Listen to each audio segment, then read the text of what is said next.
पावन जन्म उत्सव में आप लोग भी सम्मिलित हुए, क्या कुछ कहना चाहेंगे, कैसी अनुभूति हो रही है? श्री अयोध्यापुरी आने से एक दिव्य अनुभूति है, जो हमारे शास्त्रों में कहा कि गायन्ति देवा किल गीतकानि धन्य स्तुते भारत भूमि भागे।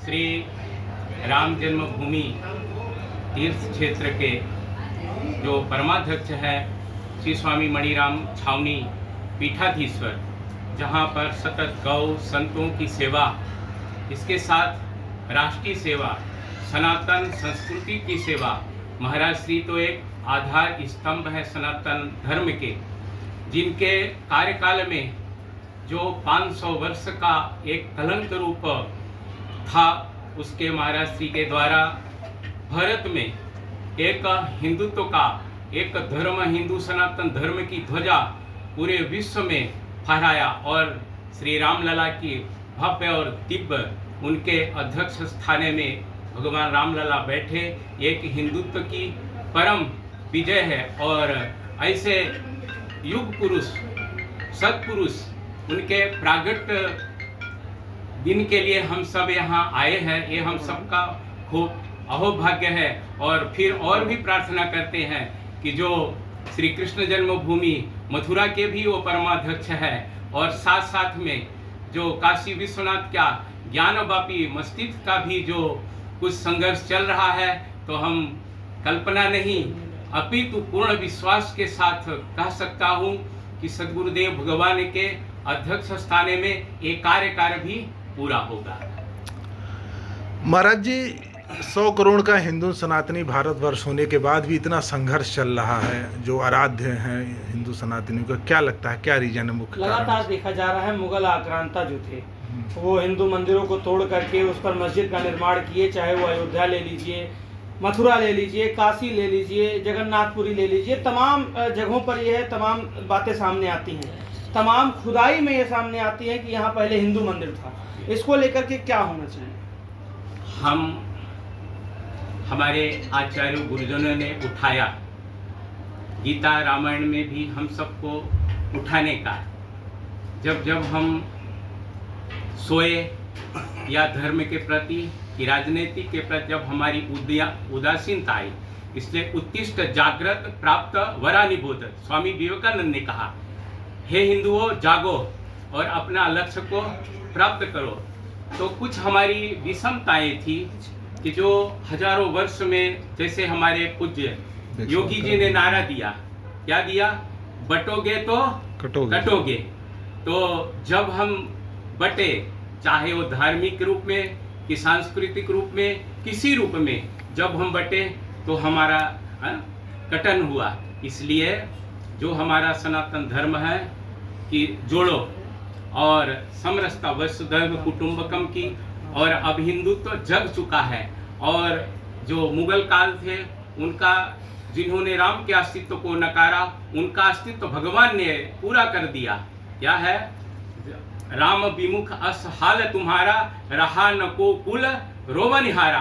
आज औरंगजेब के जो पूर्वज है ना, कलकत्ता में वो ठेली लगाते हैं। तो जिन लोगों ने सनातन धर्म का, ये तो एक उदाहरण है, जिन जिन लोगों ने, आपने भी बहुत सारे राजनेता देखा, जिन लोगों ने राम के अस्तित्व के नकारा, उनका अस्तित्व आज नष्ट हो चुका है और धर्म का जय जयकार हो रहा है। महाराज जी, शिक्षा व्यवस्था जो चल रही है इस समय, लॉर्ड मैकाले शिक्षा व्यवस्था, ज़्यादातर कॉन्वेंट स्कूल में जो युवा पीढ़ी पढ़ रहे हैं, 15वीं-16वीं शताब्दी में भारत विश्वगुरु कहा जाता था। उस समय हमारे यहाँ धर्मशास्त्र ही पढ़ाए जाते सनातन से जुड़े। अभी कुछ राज्यों में रामायण, भागवत गीता आदि पढ़ाने के लिए कंपलसरी किया गया, लेकिन ज़्यादातर जगहों पे अभी ये नेसेसरी नहीं हुआ है। आपका इस पर क्या कहना है? किस तरह की वर्तमान शिक्षा व्यवस्था होनी चाहिए जो आधुनिक और पुरातन दोनों को जोड़कर होनी चाहिए? ये भारत का हमारा दुर्भाग्य था। हम सैकड़ों साल मुगलों के अधीन रहे, सैकड़ों साल हम अंग्रेजों के अधीन रहे। जो भारतीय परंपरा, गुरु परंपरा थी कि भगवान श्री राम जी भी गुरुकुल में गए पढ़ने के लिए, भगवान श्री कृष्ण भी गुरुकुल में गए पढ़, तो हमारी प्राचीन परंपरा गुरुकुलों की थी। लेकिन मुगल काल में जैसे तक्षशिला, नालंदा, अनेक पाटलिपुत्र, वाराणसी और उज्जैनी, इनको विधर्मियों ने, मुगलों ने वो परंपराओं को नष्ट कर दिया, उन धर्म ग्रंथों को जला दिया। वहाँ के जो पठन पाठन करने वाले प्राध्यापक और विद्यार्थी थे उनको मार करके नष्ट कर दिया। तो आज़ादी के बाद हमारे जो मूर्धन्य, जो महापुरुष थे, जो हमारा संत समाज था, जो राष्ट्र प्रेमी, संत प्रेमी और भारतीय संस्कृति प्रेमी थे, उन लोगों ने ही सोचा था कि जब हमारा देश आएगा, गांधी जी ने भी कहा था कि जब देश हमारा स्वतंत्र होगा हम राम राज्य लाएंगे। लेकिन दुर्भाग्य ऐसा हुआ कि यहाँ कम्युनिस्टों का वर्चस्व बढ़ा, जिनको सनातन धर्म के नाम पर बंटवारा हुआ, और उन्हीं लोगों को, उनके ही द्वारा हमारी जो, जैसे उस समय पूर्व शिक्षा मंत्री शायद अब्दुल कलाम इत्यादि जो भी थे, तो जो इसको यहाँ का ज्ञान भी नहीं था, अबुल कलाम, हाँ, तो ऐसे लोगों को उन्होंने यहाँ शिक्षा मंत्री बना वर्षों तक वरे। इसके बाद यहाँ कम्युनिस्टों का जोर रहा और हमारी जो शिक्षा प्रणाली थी, हमारी भारतीय परंपरा थी, उसको नकार, एक साइड कर दिया।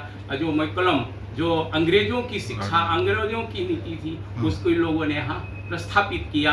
इसका दुष्परिणाम, लेकिन भगवत कृपा से भगवान श्री राम लला जब से बैठे हैं तब से हमारा फिर से हमारे गुजरात में पाठ्यक्रम में गीता जी का अध्याय सम्मिलित किया गया है।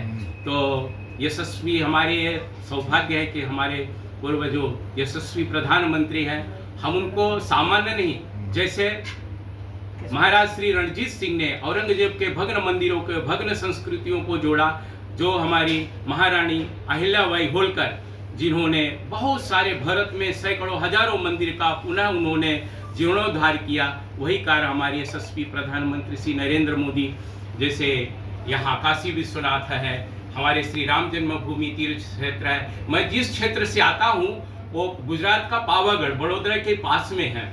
वो माता जी के वो शक्तिपीठ है। वहाँ पर माता जी के मंदिर में एक दरगाह थी, एक पीर जो का आकृति होती, उसका आकार था, माता जहाँ शिखर होना चाहिए। लेकिन यशस्वी प्रधानमंत्री जी ने आज से 2-3 साल पहले वहाँ पर भव्य दिव्य मंदिर का जीर्णोद्धार किया और आज वहाँ स्वर्ण कलश प्रस्थापित किया और भारत भर से लोग वहाँ दर्शन करते आते हैं और अपनी कृतज्ञता प्रकट करते हैं कि भगवान की कृपा से एक यशस्वी प्रधानमंत्री अपने को, राष्ट्र को मिला है, जो महाराणा प्रताप शिवाजी की छवि उनमें देखता है।